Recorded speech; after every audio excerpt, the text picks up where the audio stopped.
And good evening, everyone. Welcome. It's something like minus 8 degrees Celsius here in Poland, which is something like, 10 degrees Fahrenheit. And yeah, it's freezing. And I hope you guys are having a wonderful day. I see we've got John Cody. Welcome. Mick M. Hello. Gina. Hey, been a while.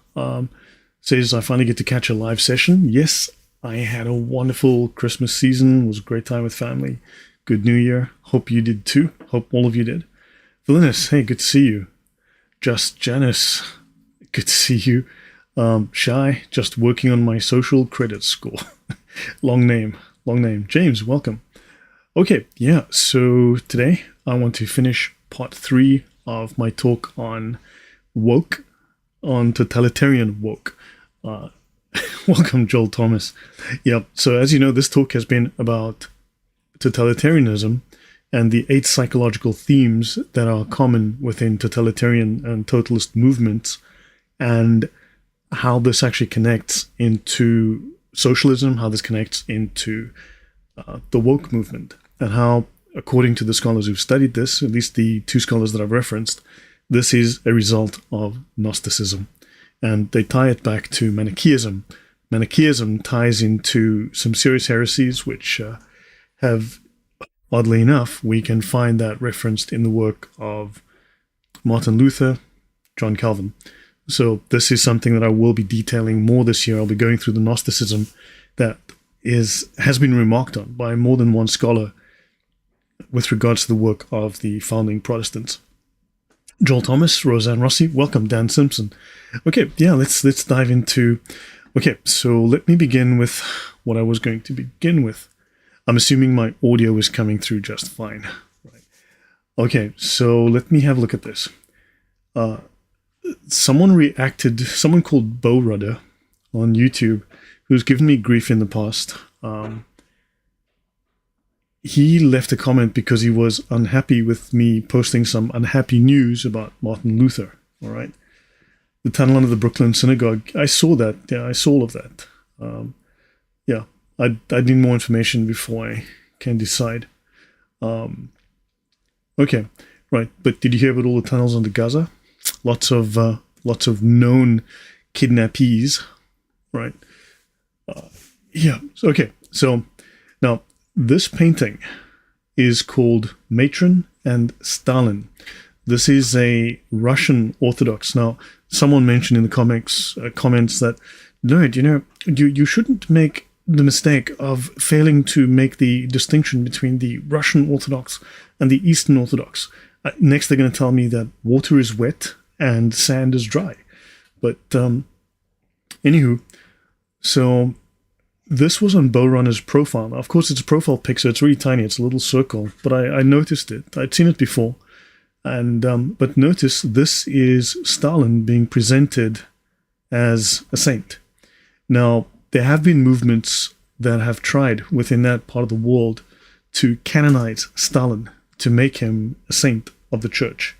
And yeah, so let me just read a little bit about this, and so you'll understand that this Gnostic idea, these false ideas, are rife. They're far more common than you realize, and they not only have infiltrated into anti-Christian ideologies, but they are also infiltrating within the church. They are in the church. I mean, that's not something to be debated. I'll go into more of that this year as I have opportunity. So the painting is Matron and Stalin.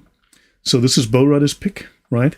Now, certain Orthodox adherents, now according to the information that I was reading up on this, when they say Orthodox, they're not restricting themselves only to Russian Orthodox. They're referring to Orthodox, that eastern part of the world. Right.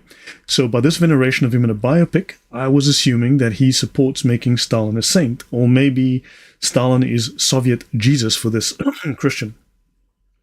Right. So it's happened more than once in post-Soviet Russian history that religious figures and believers have attempted to fuse images of Stalin with those of Orthodoxy.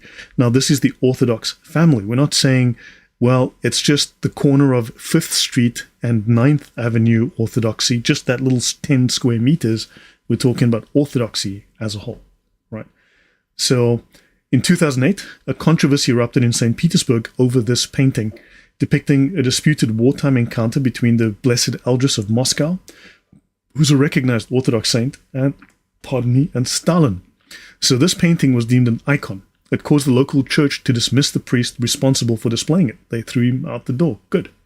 Despite the priest's argument defending Stalin as a man of faith. So, yeah, the son of nations. So some Orthodox are insane already, so this isn't even surprising, says Mr. Rock. Yeah, let's make Muhammad and Krishna saints as well. Yes, he should. Okay, let me just add a couple of comments, right? This is Stalin, 1953. Now, he led Soviet Russia from 1924 to 1953. The party cannot be neutral towards religion, and it conducts anti-religious propaganda against all religions because it stands for science, whereas religion is opposed to science. The party cannot be neutral towards the clergy who poison the minds of the workers. Have we persecuted the clergy? Yes, we have. The only unfortunate thing is that they have not yet been completely eliminated. That's a case for making this man a saint right there. Definitely. And then the Society of Militant Atheists, or also known as the Society of Militant Godless, under Stalin's orders issued the 5-year plan of atheism by May 1937, such as the plan, not a single house of prayer shall remain in the territory of the USSR. We will tear down every single church in the next 5 years.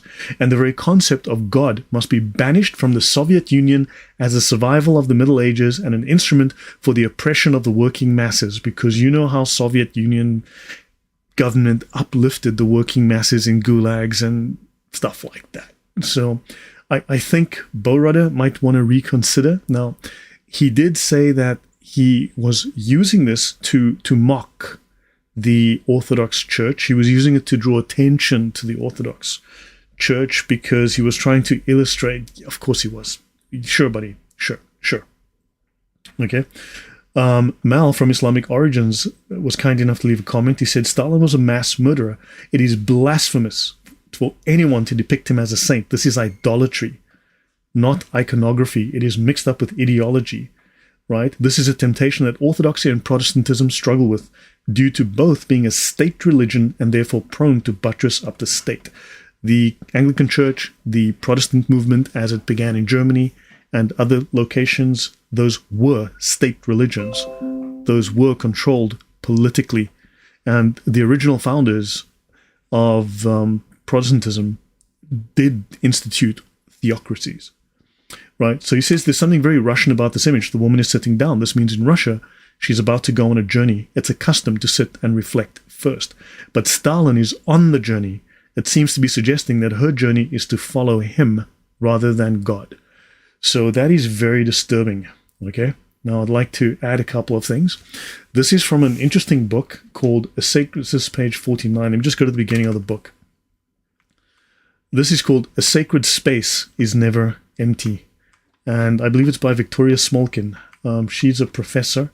Yeah, Professor Victoria Smolkin. Right? A History of Soviet Atheism. And I just want to go to the page. There's a couple of references. On the eve of the Second World War, the Bolsheviks faced a complex situation. They had nearly destroyed the church as an institution. Of the more than 50,000 Orthodox churches on the territory of the Russian Empire in 1917, fewer than 1,000 were left in 1939. So under Stalin, they had destroyed 49,000 churches. So yeah, I think that's a reason to make the man a saint, unless I am missing something. Roseanne Ross says, I think this is why bishops are resisting movement on canonization of Blessed Fulton Sheen. He was exposing this. He converted Ballard Dodd. You know, I've listened to extensive discussions by Ballard Dodd, and there's something about it that bothers me. I don't know. Man, there's just something about it that's off. I cannot explain it, but I'm listening to it and I'm like, no, something's weird about this. I'm not saying she's wrong, but I don't think it's entirely accurate. And then Fulton Sheen declined to ask certain questions and declined to reveal certain information to the world. And I find that very, very suspicious. I just find that I find that disturbing, to be quite honest. There's something there that bothers me. I don't know what it is, but just something niggles me whenever I read about it. Bella Dodd wrote a book called The School of Darkness. She spoke about how she was a socialist and she was converting, working in schools, working in universities, I believe, and so on, and then eventually amongst the clergy to convert them to socialism, to introduce socialism into the church. And she worked as part of a plan, if I recall, to convert at least 700 Catholic priests to socialism within the seminaries and then release them into the Catholic Church. Now, obviously, we know that this has been a problem. Even Pius X mentioned that this was a problem. And however, I don't think it's the only problem. And I think when you point too much at the socialist influence within the church, you lose sight of some other problems that are there as well. So, welcome, Thunderous. Can I do a talk now? You know what, Roseanne? I spent a lot of time actually preparing a talk on this woman, and I got bored to tears, to be quite honest. I just thought it was the most boring story. Besides the fact that I can't tell you what it is, but there's something about this story that just, my brain just goes, something's off here. This is not right. I don't know, there's something about her evasiveness on certain answers. It's just like, just something about this that just didn't, I'm like, no, I'm not buying the story fully. Okay, yeah, so there's a couple of other quotes I may add here. Right, so just to push home the point on Stalin, in 1937, the Bolsheviks closed more than 8,000 churches, with another 6,000 in 1938. They arrested 35,000 servants of religious cults. They also exiled and murdered much of the Orthodox Church hierarchy. The historian Mikhail Sharovsky argues that by 1938, the Orthodox Church was on the whole destroyed. There's another reason to make Stalin a saint of the church. So there's a reason I've called the Orthodox Church the KGB Orthodox Church, especially the Russian Orthodox, as you know. I've said this a couple of times. Okay, so let us get into my talk. Okay, I hope that was an interesting detour and that you learned something from that. But understand, some of this stuff is under your nose. Some of these people are showing who they are. Maybe we should just believe them when they tell us who they are. Ernesto, welcome, and Thunderous, good to see you again. We need to do something in a couple of weeks. All right, I can't help with the buffering because, to my knowledge, everything is good here on the internet. Okay, good stuff. Let me see, I've caught up with everything. All right, so we covered all of the 8 psychological themes that are common to these totalitarian movements, right? Right, and we've covered how they manifest, how they practice, and we've also covered how we see them active in the world today, right? As a modern manifestation of these ideas. So let's do the last 9 or 10 slides, and then let's do the last 9 or 10 slides. From the river to the mall and the airport. Yeah, except when a man dressed as a woman says he's a woman. Yeah, then you can believe them. I have a full slideshow that's been finished, and I need to talk about that. So I will start that in a week or two. I'll be going into how we got there, exactly how we got there, what the philosophy is that's driving that. And Martin Luther, and sadly, is going to take a beating in that one. The minds behind Soviet revolutionary movement, what nationality had they? So if you're looking at Marx, but no, you can go back. You can go back before. You can go back to Plato. You can go back to the Greeks. They had those ideas were already present within the minds of the Greek philosophers.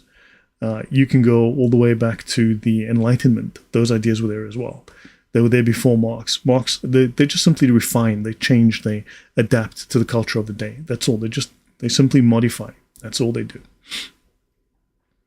Okay, now, so animal rights groups depict the use of animals for food, research, or products as cruel torture. So they are reframing. So let me bring up a word here. So they are reframing. Right? It's called reframing, psychological reframing. So that's what they're doing. They are reframing the issue, right?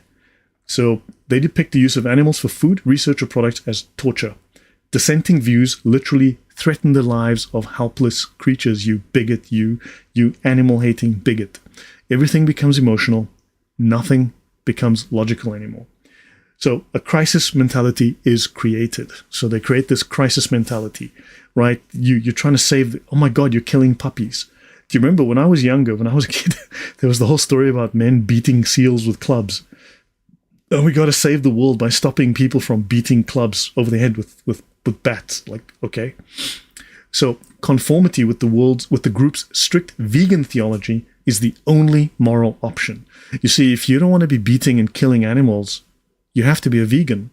Now you, man, you can't spend 3 seconds in a lift with the vegan without them telling you that they're vegan, right? Welcome, Adonis Alex. Sisters of Providence would be upset with you for saying that. Saying what?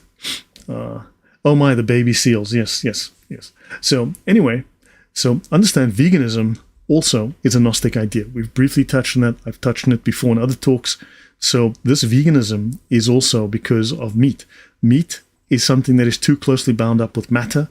It traps the soul. It traps remember, you are all gods. You're a sliver of God, a part of God, a particle of God is trapped inside the flesh, and you have to release it. That's why it's a death cult. They need to create death so they can release the good God, and they can then merge with the monad. Okay, and of course, yeah, there's something interesting about the monad we will discuss in a minute, but the term monad as applied to this context of a Gnostic monad, a religious monad, in this sense, comes from an Arab, right, in the 2nd century. And this would seem to be a Gnostic Arab. So there's a very interesting story about that. There's a really, really interesting story around that. Something that I need to discuss in the near future, because I will come back to Gnosticism. So what they do is they control, right, and they solidify their control through framing that twists the issues into a matter of life or death. Oh my God, they're going to kill the Palestinians. You know, we've gone from 500,000 Palestinians to 5.5 million. It's a genocide. Okay, so when you go from 1 to 5, it's a genocide. When you go from 5 to 1 million, it's a genocide, right? So, yeah, okay, fine. I think that's how the maths works. Yeah, plants are alive too. I don't know how they can dare to eat the plants, right? Now, we see lots of examples of this tactic employed across the ideological spectrum in Western politics and culture. Any group that relies on threats, fear, and a contrived crisis mentality to demand conformity has totalist tendencies. Thanks for subscribing, Disco. Now, understand, you've got the climate crisis, the climate change crisis, the global warming, whatever it's called today, the ozone layer, the global freezing that was going to happen in the 70s and 80s. I remember that, the global freezing. Oh my God, we're all going to freeze. We're all going to freeze. The rivers are going to turn black. There'll be no oxygen in the rivers. The fish will all die. Hundreds of millions of fish, whatever. I remember that. I remember the ozone layer was going, we had to, yeah. I remember when paper bags were bad because we were killing trees, and the acid rain, and we had to stop using paper bags because we were killing the trees, and without the trees we weren't going to have air, and so we had to switch to plastic, and now the plastic is choking the oceans, and the plastic is killing the tortoises, and the plastic is killing the turtles, and the plastic is killing the dolphins, and yeah. So El Nino as well, yeah. So in other words, weather is a problem, right? And so what you need to do is you need to buy a plastic cup from Starbucks for $15, and you can change the weather. Don't use takeaway cups. Get your own cup, a refillable cup, and then you can change the weather.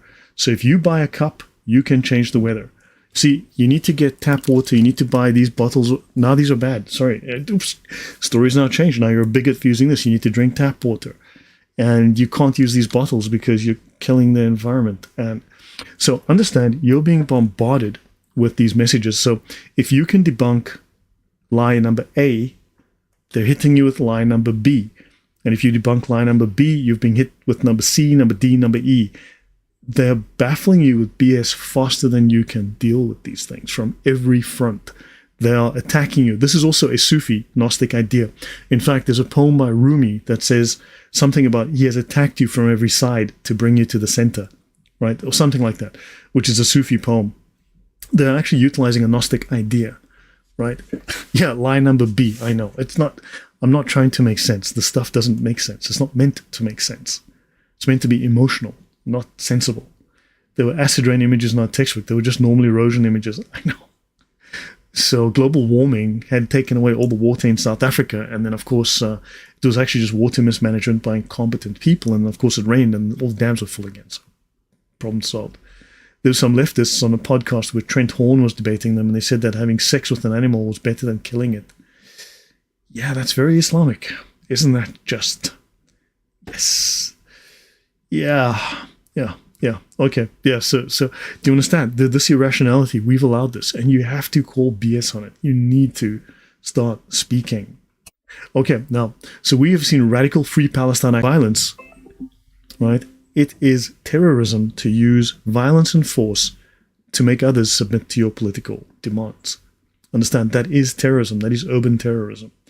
However, there's something else here. They're also testing to see how much you will tolerate, how much they can get away with. They are moving, they're ratcheting, they are gaining ground, and you are ceding ground, right? The police don't act. Also, the fact that the police don't act is probably because they were told to stand down. The reason they're told to stand down is to create confusion, to create frustration within you, because you want order to prevail. But they don't, so they create despair. All of this, if this were an ideological campaign and your enemies were in charge, this is designed to create despair, to create confusion, but also they are testing choke points. If this is an enemy action, they are testing to see where they need to mount a blockade and how many people they need to be able to interrupt traffic and destroy infrastructure, to destroy free movement, to cut off traffic, cut off mobility. Understand, someone is watching this. If someone isn't deliberately testing this, then I can assure you the Russians, the Chinese are observing this and learning from this. They're learning to see where the choke points are, how many people, looking at response times, etc., etc. So chemtrails are acid rain, barium and aluminium, heavy lead and graphene. I believe so, yeah. Replacing things God made for man into God's own man, yeah. No, it's the opposite of Genesis. Yes, I agree, Thunderous, yeah. They will lose their power, yeah. The Chinese, of course. So India has the most cows, man. I was in India, and a couple of times, I spent a couple of weeks there once, and there was a cow that fell asleep in Pune at the main traffic circle in the city. It caused traffic chaos for 3 hours. I know, because I was stuck in that traffic. It was insanity. The police came and protected the cow. You weren't allowed to hoot, weren't allowed to wake up the cow. And 3 lanes of traffic had to be squeezed into 1 lane. It was insanity, right? The same happened. I was in Goa. It was just nuts. Cow fell asleep on the road because it's nice and warm on the road. Cow falls asleep. Police come out. No hooting, no noise. Hours of traffic problems. Good God, this is insanity. Okay, they've been occupying malls, stores, and commercial areas, intimidating shoppers and business owners. So this threatens local economy and costs jobs. So that's part of what they want to do. Obviously, just, if they're Marxists, they want to destroy the economy anyway. So they spread fear that normal activity could be disrupted without warning. It also tests local response. They are testing. Assume that this is enemy action. When this happens consistently, right, and it aligns and conforms with the actions of ideological warfare, assume it is an action that is deliberate. It's their testing. It's wargaming. They are wargaming, and they're getting away with it. Right, low-grade terrorism and social disruption. So protesting and occupying airport terminals, disrupting air travel and passenger travel plans. So they're masquerading this as raising awareness for a cause. So these actions instill anxiety that simple things like catching a flight could be disrupted by protests, right? But also, when you reward people for doing bad, they will do more bad things. They're harassing and intimidating individuals associated even at tangents with Israel, right? Including public figures giving speeches, academics giving lectures, business leaders disrupting the operation of commerce. All of these are illegal, and all of these are being permitted, right? So the implicit threat is that no one is beyond their reach or exempt from retaliation for dissent. So they are claiming to be civil disobedience, but these actions, right, while supposedly civil disobedience that is advocating for Palestinians, in reality, these are low-level terrorism, right? If they want to complain, they can do so legally like the rest of us. They spread fear through disruption and chaos. They threaten individuals and local economy. And they're actually holding the public hostage, right, to their political demands. So legitimate protest will raise awareness and change minds, but not instill fear or retaliate against dissent. And we've seen them do this. So peaceful protest and civic engagement are morally justified. That's what we believe. But organized disruption intended to spread anxiety and fear, this is impermissible extremism. These are extremists, no matter what the cause. So their methods are destructive. You've seen it in the Summer of Love, right, with the BLM. This is terrorism light. And of course, this does turn public opinion against them, right? Because they're adopting immoral, socially disruptive tactics of fear and intimidation. Unfortunately, with the lack of government response, what is clear is that domestic terrorism has been normalized, right? So they deny reality and truth, and that's what they want you to do, is to deny reality and truth, because they're going to replace the truth with their narrative, and that's the ultimate victory. So what's the difference? It's a simple question. What is the difference between a cis woman and a trans woman if trans women are women? What's the difference between a cis woman and a trans woman if cis women are women? Right? Like, seriously, if you guys could just drop your answer in the chat, I would love to know. What is the difference? If trans women are women, what's the difference between a cis woman? Why is it called a trans woman? Why does it need a different category? Why does it need a special name? If it's a woman, why don't you just call it a woman? But yeah, why do they have to go on about it all the time, right? So why are we endorsing fantasy over fact? Identity never trumps objective reality, right? Reality comes first. Women don't exist. We're all male, yeah. So we should never endorse fantasy over fact. The notion that identity overrides objective truth is irrational. You never bow to anything that is irrational. You never submit to anything that is irrational, that goes against the logos. However, they want you to submit to the irrational. So we do not accept self-declared identities that contradict reality. We say no. Say no. The aim of certain ideologies is submission to illogical, unscientific, and irrational ideas that contradict the evidence of our senses and the real world. And that's a sign of group loyalty. I would suggest that in this case, you be disloyal, right? Remember, there's the saying that those who can make you believe absurdities will make you commit atrocities, right? Understand, you must have heard that saying. If they can make you believe absurdities, they will make you commit atrocities. Those atrocities start small, right? Like cutting off children's genitals when they're 8 years old, or 12 years old, or 14 years old. Understand? We're already at the point of these atrocities, and yeah, those who can make you believe that Palestine actually existed as a people 3,000 years ago will make you commit atrocities against the people that actually own the land, that actually belong on the land, that have actually been on the land. Understand? Who is Father Bob? Who the heck is Father Bob? Yeah, this is the world being molded into the image of atheism predicated on Darwinian evolution, yeah. So, the slow infusion of confusion is Satan's plan. Correct. The scorpion on a frog's back, LGBTQ members supporting Palestinian jihad. Of course, yeah. Of course, that is insanity. So, yeah, Hinduism is Gnosticism. I would say that is the case. That entire religion is based on trust me bro sources. They're very similar. I actually did an analysis one day. I've never got into it, but I looked at the similarity between certain ideas in Islam and Hinduism, and I was amazed at the parallels. It was like, wow. So, okay, so identify as the king of the world, so now everyone needs to obey me because it's, yeah, exactly. LGBTQ is pushed by a lot of people, okay? So, yeah, somehow I don't think it's exclusively what the Jews are doing, even though everyone wants to tell us that.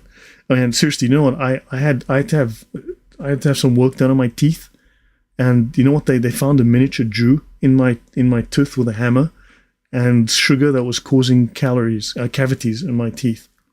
Miniature Jews, what can you do, right? Miniature Jews. Jews cause everything, right? Jews gave me plaque last night. I had to wake up and brush my teeth because I had bad breath caused by Jews. That's how things are at the moment. Understand? So, yeah. And besides, Martin Luther was a superb propagandist. He would make Goebbels blush, right? How effective he was. And I'm going to do a talk on that in the future. You're going to understand that Martin Luther was a liar. No, let me rephrase that. Excuse my French. Martin Luther was a fucking liar. Okay? Let me be very, very clear. We're going to be talking about this man at length over the next few months. So, yeah. And so Protestants should really not be all excited about the things that they claim are their own fancy ideas because they learned their ideas from an absolute propagandist and liar. He did say all synagogues should be burned. Yeah, he did. Jews. He also said we should have killed all of the Jews. That was one of his last statements while he was still alive. So, yeah. So, a cis woman has 2 X chromosomes, and she was born with natural female anatomy. A trans woman was born as a biological male with XY chromosomes and male anatomy. There's a clear and obvious difference, right? No amount of hormones, no amount of surgery, or claims to identity can change the underlying basic biological scientific facts. To identify as and present as a woman, right? Typo, right? To pretend to be, in other words, does not make them biologically equivalent. So Razan, he says, I wish my son would listen to you. He'd love you. How so? Luther was obsessed with excrement. Why would anyone want to call themselves a Lutheran? Well, I had a Lutheran tell me that that the Catholics, Jan van Eyck, named them as a slur. He called them Lutherans, and unfortunately, that's why they have this name. But Lutherans don't actually listen to Luther. They changed the doctrine. I'll be talking about that at length because, yeah, Lutherans. So let me see. If you can distort reality, it can lead to transhumanism, which can permanently change humans beyond reversing. Well, that's what the trans movement is already, right? His mother-in-law is Protestant, yeah. Okay, so let's continue. So to claim otherwise is to deny basic science facts about human sexual dimorphism. We're a dimorphic species. We have male and female. We've got this division within our species. Women are defined by biology, not by how you choose to identify. And if anyone asks, I identify as smarter than the idiots who disagree with me. Very simple. Right, so let's do a logical analysis. What's the difference between a cis woman and a trans woman if trans women are women? Premise 1. Ideologues claim that trans women are women. Premise 2. There are separate categories called cis women and trans women. These 2 premises contradict each other, right? If trans women were women in the same way that cis women are, there would be no need for separate categories called trans women. We would simply call them women. The fact that we distinguish between cis women and trans women shows that there's a meaningful difference between the 2. Remember, they also cannot simply allow this category division to be invisible because they have to rub it in your face. They have to make you submit to the group ideology.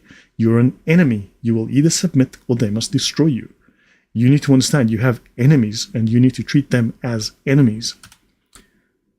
So women are biologically defined as human females, meaning members of the sex that can bear offspring. Personally, my view is take them all, dump them on an island, and we go back in 100 years, and their ancestors, well, we see how many of them are there, okay? And then we let them back into society. Well, as we all know, they can't have kids. 2 men are not going to have a lot of kids. So because they cannot have their own children, they have to indoctrinate yours. Right? Cis women meet the biological definition. They produce eggs and they can have children, as they were born with 2 X chromosomes and female reproductive anatomy. And that's Roman, that's fantastic. Why do archaeologists never find trans women bones? Yeah, archaeologists only seem to find 2 sets of bones, men and women. That's it. Yeah, that's archaeology. So trans women were born biologically male with XY chromosomes and male anatomy. No amount of surgery, hormones, or identity changes can make a trans woman's biology equivalent to a cis woman's biology. If I'm wrong, prove me wrong. Now notice, these people reject material reality. Trans women may pretend to be, right, women, but that does not make them biologically women. Identity does not change objective facts of human sexual dimorphism. If the claim trans women are women were logically or factually consistent, there would be no need to distinguish between the categories. The existence of separate categories demonstrates there are real, meaningful differences between the 2 groups already, which implies they cannot be equivalent or interchangeable. If you've got some guy who's put on a wig, well, let's do an artificial insemination and see if they can have a kid. Let's find out. Right? The premises are logically contradictory. Now, it violates logic. In the Gospel of John, right? In the beginning was the Logos, right? The Word was God. The Word was with God, if I say that correctly. The Logos was God, and the Logos was with God. Logos is the Word, but Logos is where we get the word logic. Okay, Jesus is the Logos, right? He is logical. He is the Word, but the Word is also logical. Understand? So they are trying to corrupt the Logos, the Word, right? So understand that. Okay, so these are logically contradictory. So because Jesus is logical, I think that means the world is inherently logical. If God made the world, then the world is a reflection of his character, of his nature, and therefore the world is comprehensible. The world is coherent. The world is logical, and we are to abide by that. However, they are trying to destroy this. So yeah, we are meant to use logic. Of course, Martin Luther said, no, that logic nonsense, that's got to go. Logic has got to go. Right? I've discussed this at length in the past. I will do so again in the future. I'll go into depth on that again. Right? So you cannot label groups as equivalent when they are not. But the reason they're trying to is to gain political and ideological power. They are trying to control your mind. That is mind control over you. Right? They want to influence public opinion, and this is questionable. It prioritizes subjectivity and ideology over facts. Remember, ideology over people, ideas over people. Right? This leftist ideology above people. Yes, women are defined by how much time they spend shopping. Okay, yeah, that may be true. There's a small possibility that that's true. It's why I came to the conclusion stopping using church militant in favor of the traveling church for the church on earth was another mistake. We have enemies. I don't quite understand what you mean, Orectex. There's some Catholic jargon in there that most of us humans don't understand. Yes, they descend to demonic screeching whenever we go to them with logic. Exactly. Right? Now, Pius X was a huge proponent of logic, of scholastic logic. So let's do the last 3 or 4 slides. I'm going to introduce the Manichaean mythology. Now, in the beginning, I mentioned these 2 scholars, right? The one was the guy that, in the beginning, that I mentioned that wrote about the 8 psychological themes that define these totalitarian groups. And then, of course, I've also got the paper that I made this from, which discusses totalist ideologies. And I'm going to, I think I will just do the paper. I'll just actually bring up the paper. I'll show the paper on the screen and go through it. Normally you have to buy it, but I was given a copy, fortunately by the publisher. I was very lucky just to receive a copy of it. And so I can just talk my way through it, right? So, and then it will be very interesting to learn how totalitarianism works. Within Islam, we'll be talking about Islam, the communists, and we can also apply this to what we're seeing today, which is just modified versions of Marxism. Okay, so Manichaean doctrine. So we have to look at the Manichaean mythology. So the Manichaean doctrine teaches that the universe, so the authors originally stated that this whole woke doctrine is Gnostic, specifically Manichaean. And it's got this, these ideas derived from this Gnostic Manichaeanism. Yeah, it's so strange that many people will support those who clearly hate them. Insanity. Well, look at the US border. You're bringing across people that hate you, right? Europe's bringing in Africans who hate them, right? Who blame them for the poverty in Africa. Africans will never look at themselves. Now, okay, there are 2 white guys that African governments have loved, Marx and Lenin. I should actually do a talk, and I've mentioned it before. I should do a talk on how something like 30 plus African countries have tried socialism and crashed and burned, ended up killing their people and losing their economies and bankrupting themselves into abject poverty because they implemented Marxism. It's not because they were colonized. It's because they tried socialism and they just destroyed their countries. When they come with craziness, we come with logic. Yeah, well, we have to. Logic and, there's a saying, talk softly and carry a really big stick. I would suggest that. Speak softly, be logical, and carry a really big stick. So Muhammad started the trans movement. He claimed to be a prophet of God, the first trans prophet. Super. He's an inspirational example. Okay, yeah. If Mo can be a prophet, why can't I be a woman? 100% Roman. Okay, so guys. Okay, so let's do this. The last 4 pages, we'll talk about... Rachel, welcome. We'll talk about the Manichaean mythology, because the reason I'm adding it here is because obviously the authors mentioned it, and 2, we will be delving into this as we go forward. I have to do much more work on heresies. I will be doing this here, and I already have a lot of notes. and I'll be doing a lot of work on Manichaeism because this is very relevant to the strange events that happened in the Catholic Church, I believe, when the papacy split and they went to France.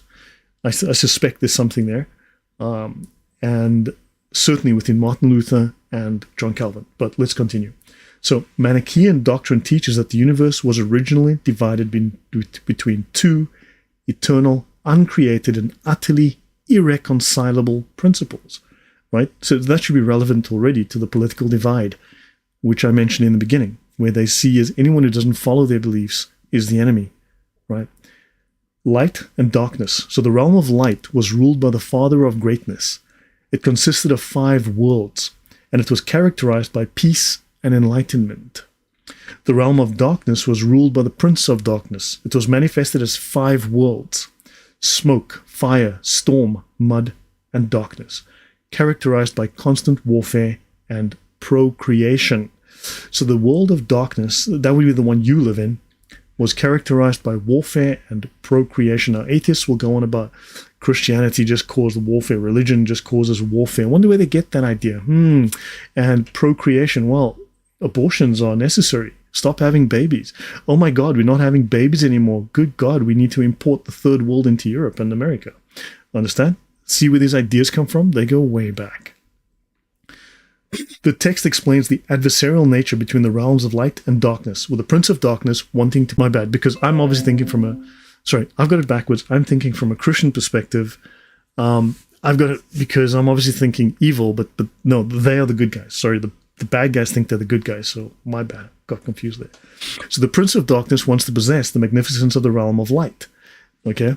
Resolving to make war on it with his demons. In response, the Father of Greatness, right, initiated evocations, and he called forth the Great Spirit, or the Wisdom, to engage in battle with the invading demons. So the Great Spirit, the white god, this case, the god of light,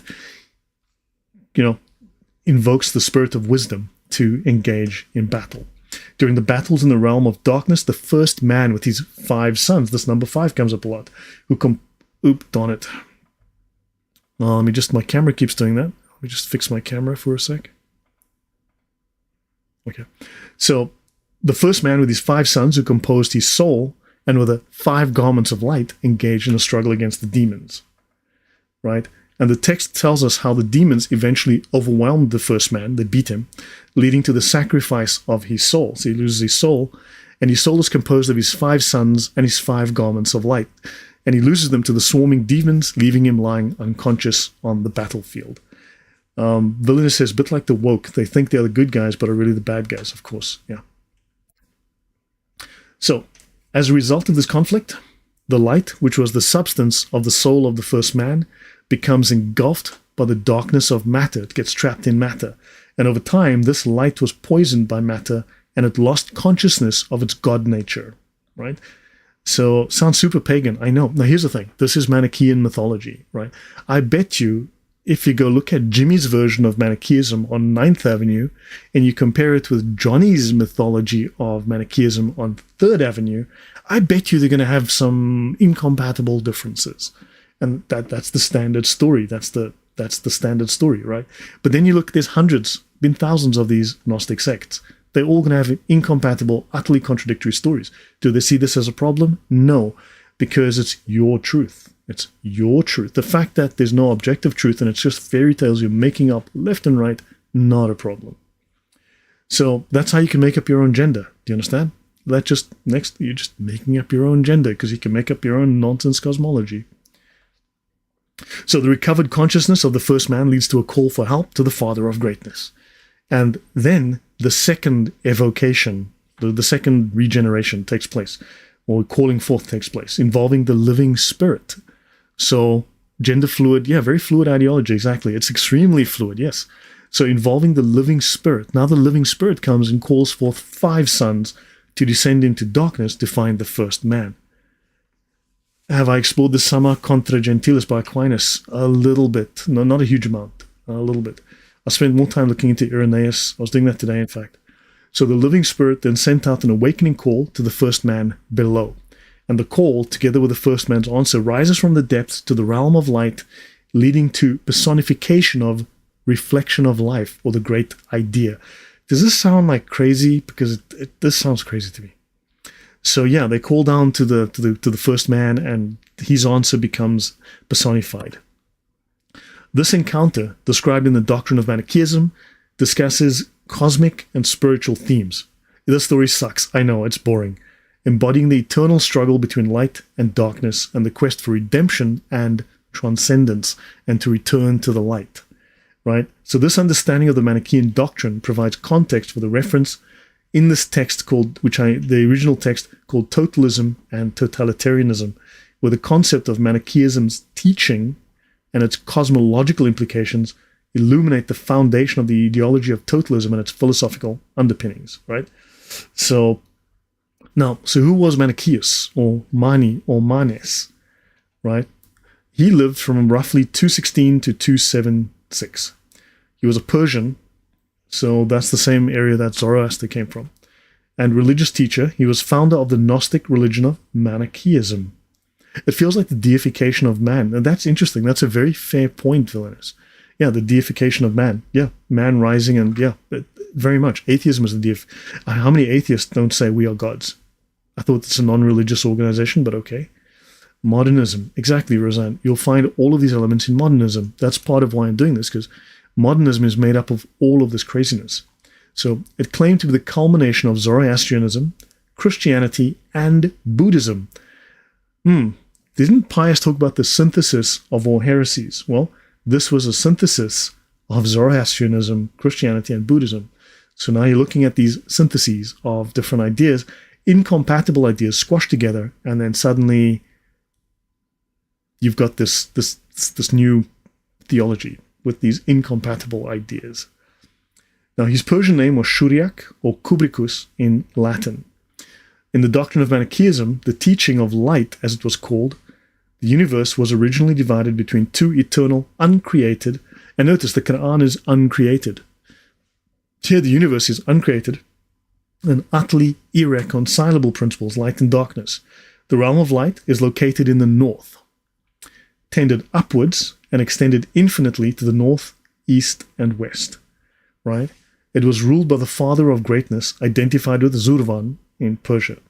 It was manifested as 5 worlds: nous, the mind; Ennoia, thought. And probably Ennoia has certain subtle meanings of a particular kind of thought. Phronesis, which is prudence; enthemesis, reflection; and logismos, reason. Not logos, but reason after a fashion, okay? Which are surrounded by a great number of aeons. 12 of these aeons, the firstborn, surround the Father, 3 to each quarter of the heavens. 12 aeons, 12 disciples. No connection at all. So the realm of darkness, or the Hylae, was located in the south, right? It tended downwards and extended infinitely only to the south. It was ruled by the Prince of Darkness and was manifested as 5 worlds: smoke, fire, storm, mud, and darkness. From each of these 5 worlds grew a tree, and from the 5 trees came the 5 species of demons. The demons were divided into two sexes. Look at these transphobic, bigot demons. Disgusting. No wonder they're demons. They had believed in 2 sexes. And their existence was characterized by constant warfare and procreation. Things that have babies must be killed. Isn't that odd?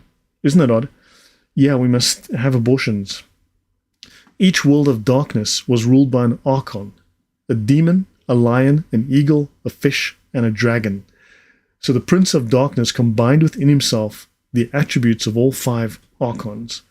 Yeah, okay, sure, man, this is probably makes a good comic. Gnosticism to me sounds like a lot like New World religion with the mixtures of theology. Yeah, of course. Roman says in Germany we have 300,000 registered healers and light workers that are fighting back against the demons. Yeah. Right, so now let's have a quick look at vegetarian religious Gnostics.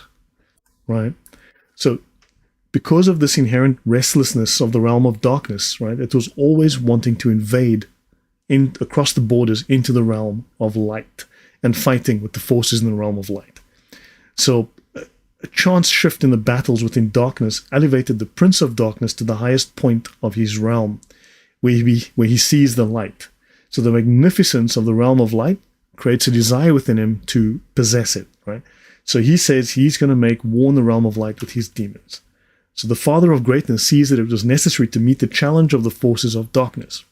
His eons, though, the good, we come in peace, right? We come in peace. His eons are only meant for peace, and they couldn't do battle with the demons, so the Father went to battle himself.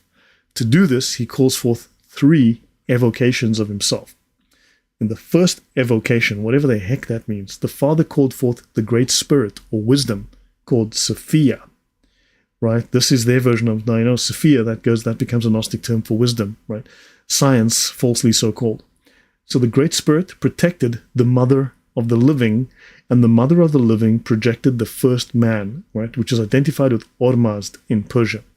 The first man with his 5 sons, fire, wind, water, light, and ether, which is very New Age, right? Very occult, right? Who composed his soul, and were also the 5 garments of light, which made up his armor, descended into the realm of darkness to do battle with the invading demons. Great story. True story, bro. The Manichaeans, right? So that's the story. So the Manichaeans rejected the Eucharist, right? And they rejected most of the Christian sacraments, right? They replaced the Christian sacraments with their own ceremonies, right? Of prayer, of recitation, and reading of scriptures, their own hymns, their own singing, their own fasting and feasting, and their own form of confession, which is, oddly enough, in practice, very much what the Protestant religion did. Right? The Protestants also replaced Catholic practices the same way. Right? So the central ritual of the community was the table, as they called it, a daily common meal. The table. Hold on, didn't Jesus sit with disciples at a table and have a meal? Yeah, I don't know. Does this sound familiar? Okay. And in this case, the hearers would ritually serve. Remember, like 99% of these people are like the lower level, the ones who listen, and then you have the elect, right? Just like Calvin's elect, right? So the hearers would ritually serve, and the elect would consume. But now, the elect had to eat foods that were considered to contain a high content of light, right? Such as cucumbers, melons, wheat bread, fruit juice, and so on. In other words, they had to have vegetarian foods which had less of an attachment to the flesh, which was evil because it's trapped in the world, and the Spirit of God is trapped in the flesh, which they need to release. So the flesh is bad and the world is evil, and therefore there's no attachment to the flesh with veggies and vegetarianism. Yeah, so the Catholic Mass is a sacrifice, not a community gathering. Yeah, that actually is a change in the concept as well. Yeah, so interesting, right? So here you've got the reason for vegetarianism was religious. I've covered that before. I've discussed it before. And then final page, and now we're finishing up. So now you've got these heretics, right? So that idea, okay, did I miss anything? Sounds like a colonic diet. Yes, it does. Does dolphin safe tuna count? No. What about canned beans? Probably good. Beans for breakfast. Okay, because as you know, beans are a musical fruit. And these guys had their own form of singing, and maybe the beans were an assistant, somehow assisted them in their musical endeavors. So, right, now we go from these woke ideas, right? So now we're talking about Gnostics and the crazy ideas the Gnostics had, right? Which are just as weird and crazy as the ideas of I'm a furry, I'm a woman, whatever, all of that nonsense. These ideas carry through, right? These ideas never quite go away. They come back in Europe, especially southern France, in that area. Southern France, northern Italy, stuff like that. So they consider that the light contained within animals was considered too closely bound to matter for liberation through digestion. You couldn't properly digest food that was bound in the flesh, right, to get the light out. You couldn't extract the light and increase your count of light. So you had to be vegetarian. Do you understand? Vegetarians have all sorts of nonsense ideas. It's actually an old Gnostic religious idea that they are pushing, right, so that they can extract the light and increase their light count and make them more creatures of light or whatever.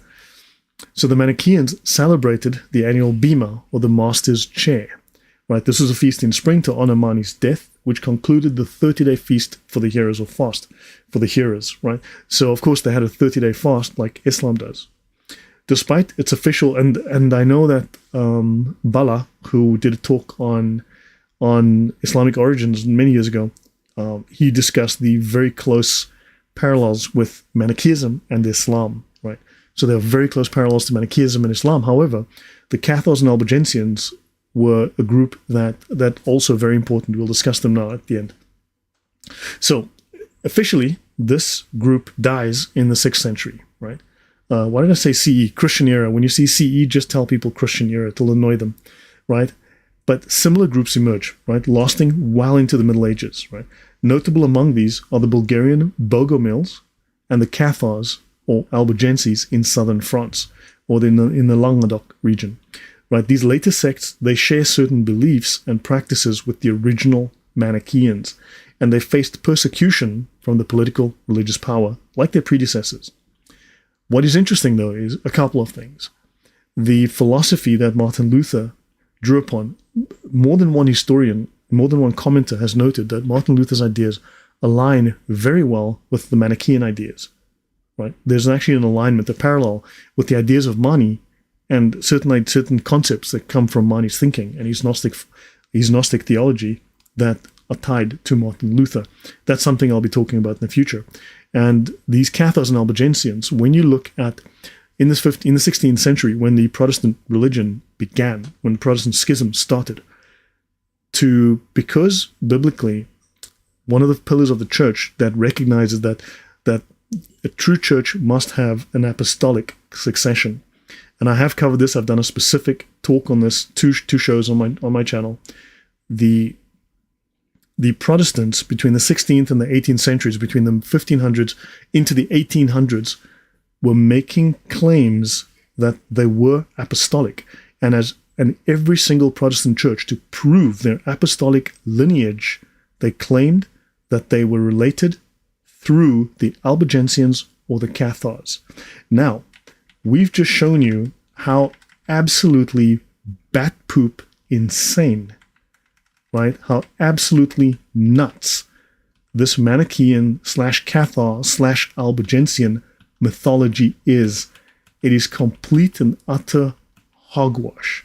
Yet, the leaders, the founders, these leaders of these Protestant denominations were all claiming, hold on, we know that we have a legacy that links us directly to the apostles through the Cathars, through the Albigensians, because they are the closest to the original church. No, they're closest to the Manichaean Gnostic heretics.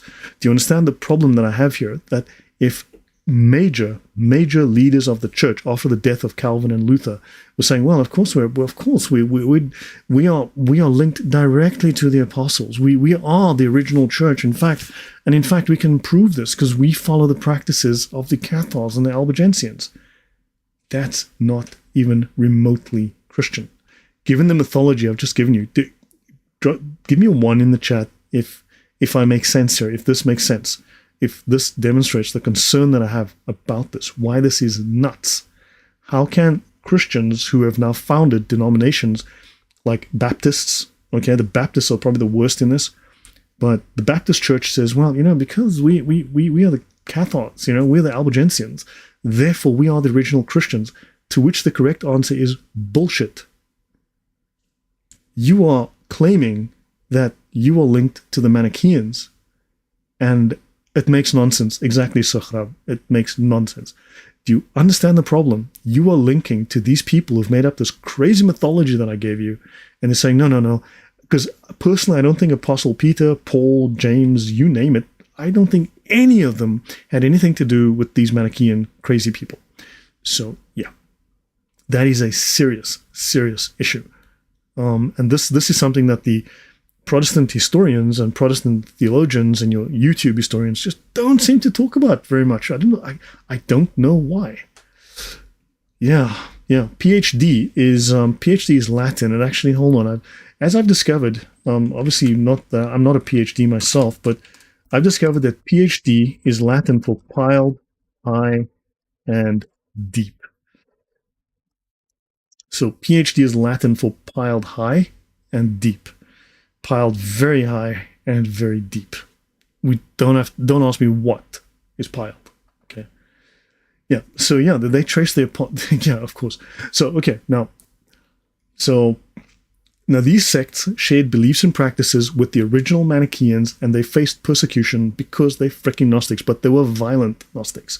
These people had some serious issues. They had crazy ideas. They were having orgies, and they were doing some nuts things, and it's like shagging each other's wives and whatnot. So the Cathars were highly successful from about 1150 to 1209, and they helped to turn the Languedoc into a prosperous medieval center of learning and culture. Oh my gosh, good grief. Harvard, here we go. So the birthplace of the troubadours were Christian, Cathar. Notice the history here talks about Christian, Cathar, Jewish and Islamic scholars freely intermingled and discoursed upon theology. Now, of course, we know that the Muslims are linked to some crazy ideas as well. I'll be talking about Hermes Trismegistus, right? And the Cathars were probably highly influential in the development of the traditions of the Holy Grail, and may have also influenced the Knights Templar. Now, there are some areas that are speculative. We don't really know, but yeah, but there's evidence that points in that direction. Rosanne Rossi says, some people have educated themselves into imbecility. Yeah. It takes a PhD to become that stupid. So some scholars believe that what we know today as the Hebrew Kabbalah was codified in the spiritual melting pot of southern France and Spain during these times, which is actually interesting. Let me show something. I'll finish in a few minutes. But let me actually go to... let me go here. Let us look up Kabbalah. So, okay, I typed in Kabbalah with a Q, right? Now, notice Jewish mystic philosophy. Notice 1520s. People say the Kabbalah or the Kaaba. Let's have a look. The Kabbalah, right? So people talk about the Kabbalah being really ancient. No, it's not. It dates to the 1500s. Prior to that, you had Merkava mysticism. Now, there are issues with the rabbis in the sense that it's very likely they were taking some crazy occultic ideas from the Zoroastrians, from the Iranians, right? What we call Iran today. But that aside, notice they speak it from medieval Latin, Kabbalah, right? From Mishnaic Hebrew, Kabbalah, reception, received, law, tradition, right? So to receive a tradition, right? Especially tradition of mystical interpretation of the Old Testament. From Kibbel, to receive, admit, accept. And notice it says something that is usually utterly neglected, and I don't know why, right? Compare Arabic Kabbalah. He received, accepted, hence any secret or esoteric science. But notice Arabic Kabbalah. How come we're not told about the Arabic Kabbalah? Because Jewish Kabbalah only starts in the 1500s, right? And this is after they were hanging around with the Arabs, and probably in southern France. So, with the Gnostics. Do you understand? So there's something about this story that I need to dig into. We all need to dig into this. We all need to read into this, because Merkava mysticism is not quite the same as this Kabbalah, and this Kabbalah has certain, shall we say, Islamic elements to it. That's like just like something little Muslim about some of that. Okay, so some scholars believe that the Hebrew Kabbalah was codified then. So understand this Kabbalah goes back to that period. So there's something to be asked about that. We need to start asking questions, right? Dr. Gaston above conducts clinical research and learning psychotherapy for PTSD. Dr. Gaston, I need to, okay. Oh, traumaticist, Dr. Louis Gaston, PhD. Wow, okay. Please repeat the main heresy. So, sorry, Dr. Louis Gaston, if you can explain what you mean by please repeat the main heresy, I may have misunderstood your comment. Right, so understand, there's just a couple of things that just make me go, something odd there that we need to examine, we need to look at, right? Okay, and that was the final slide. Now, so let me, so that was the final slide on that. Yeah, and let me do something here. I just posted this on Twitter as well. Straight rights are human rights, because, By the way, on Saturday, this coming Friday, I'm doing a talk. I'm going to post the link as well, probably tomorrow. I'll be doing a talk on a Catholic channel. I'm going to be doing an interview with the Catholic channel, and he'll probably ask me questions about old church fathers and how the tradition of how it went from the early Christians to the church fathers, and then questions around that. I wouldn't call myself an expert. I mean, I've just done some research, wrote some notes, and I'll be trying to work off the notes. But he'll be talking about some of that and about how this impacts with the Protestant history, which I've said is garbage. Okay, but on Saturday at 9 p.m. Warsaw time, 8 p.m. UK, 3 p.m. New York, and 12 p.m. in California, I'll be doing a talk on a channel called Understanding Conspiracy. Right, so I'll be doing a talk on this channel. Oh my good grief, what is going on here now? Okay, great. Why doesn't it work now? That's There we go. So I'll be on this channel on Saturday. Yeah, it's some interesting content, but yeah, I've just been invited to the talk, so I'm going to be doing the talk on understanding conspiracy. Okay, so yeah, so that's the end of that talk, and thank you again, Lloyd, for the important work you're doing. There's so much I have to catch up on. Yeah, me too. Yeah, Blue Light Moon, welcome. Thank you. Okay, guys, so question. While I have you here, let me just do the following. So should I just do the paper that this, actually, let me find it. Let me show you the paper, then I can decide what we're going to do in the next week. This is Totalism and Totalitarianism by Antonio Ilorza, University of Madrid. Right, and this paper is 21 pages. Yeah, so would you guys be okay if I, instead of preparing slides, I just go through the 21 pages? I will just highlight certain elements. Okay, I'll just highlight certain elements, and we'll talk about his analysis of brainwashing, right, thought reform, and the psychology of totalism. Right, so I think I'll do this, and he'll talk about Mao. He'll talk about that. Okay, yeah. So I'll go through the paper because it's a really well written paper. It's easy to understand. This guy's an expert in his field, and he's going to be talking about this, and we can relate this to what we're seeing in the woke movement, right? And so I'll just go through this, and yeah. So there's some very interesting stuff. He talks about the same things that James Lindsay, Conceptual James, talks about. So this is 21 pages, shouldn't take us too long to finish. I'll do this in the week. And then I was just asking clarification as I came in late. Oh, PhD, piled high and deep. Sorry, that's an old joke that I learned from one of my martial arts instructors. Okay, then one of the next things I'm going to do is this one. There's two of these I have to do. So let me just do this one.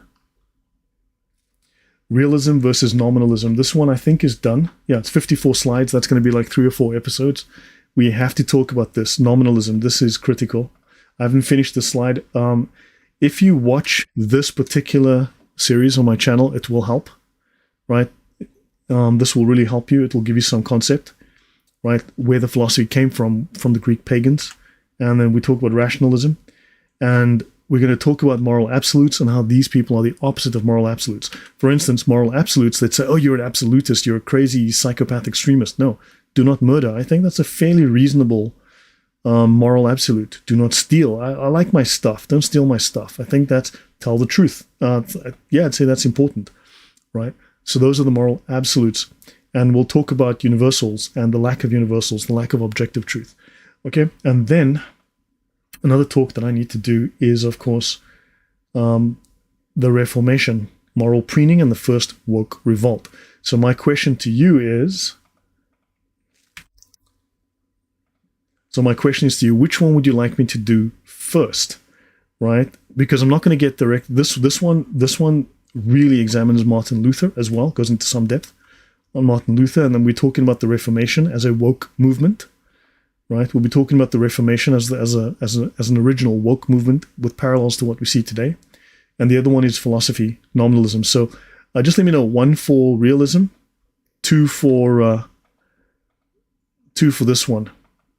Just give me a quick realism first. This one. Okay, so the one on the left. All right. Okay, fine. So I will do the paper, Then I will come to this one. Then we'll do this one next. Yeah, I might just add a little bonus. Thanks for making my life difficult. Yeah, I might add a poll. Okay, and then of course the next thing I need to do is this one. We're going to be talking about Mr. Martin Luther. Okay, we're going to be going into depth on Martin Luther. You guys have seen me talk about this, where Luther says Christ committed adultery 3 times. He first slept with the woman at the well, then he slept with Mary Magdalene, and then Christ must have been guilty of fornication. Thanks, Martin. Appreciate it. Good Christian that you are there.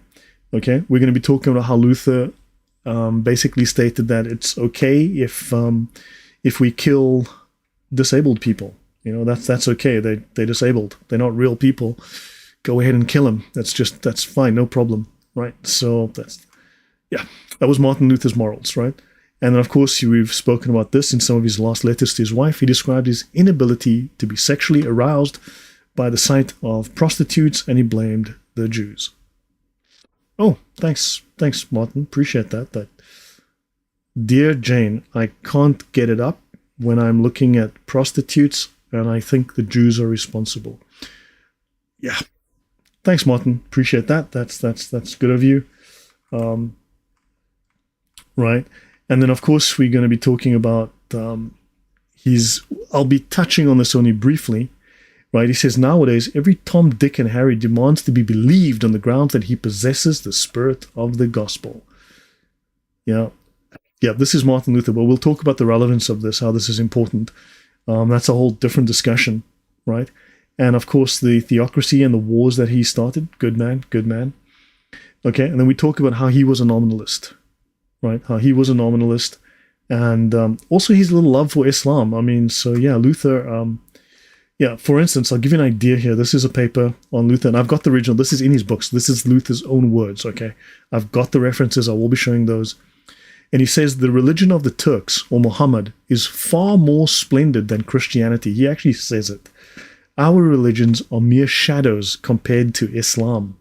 Our people we're just more crude compared to theirs. Not even true Christians, not even Christ himself, nor the apostles or the prophets ever exhibited so great a display of religion. We just don't practice our faith as well as these Muslims do. Not even Christ himself was as good as Muhammad and his followers. Thanks, Martin. Great. Good to know. I sincerely believe that no papist, no monk, no cleric, or their equal would be able to remain in their faith if they should just spend 3 days amongst the Muslims. And Martin Luther looked forward to the probability that Christendom would be engulfed in Islam. Now, of course, this is where you get actually, Martin Luther actually said that the Turks are bad.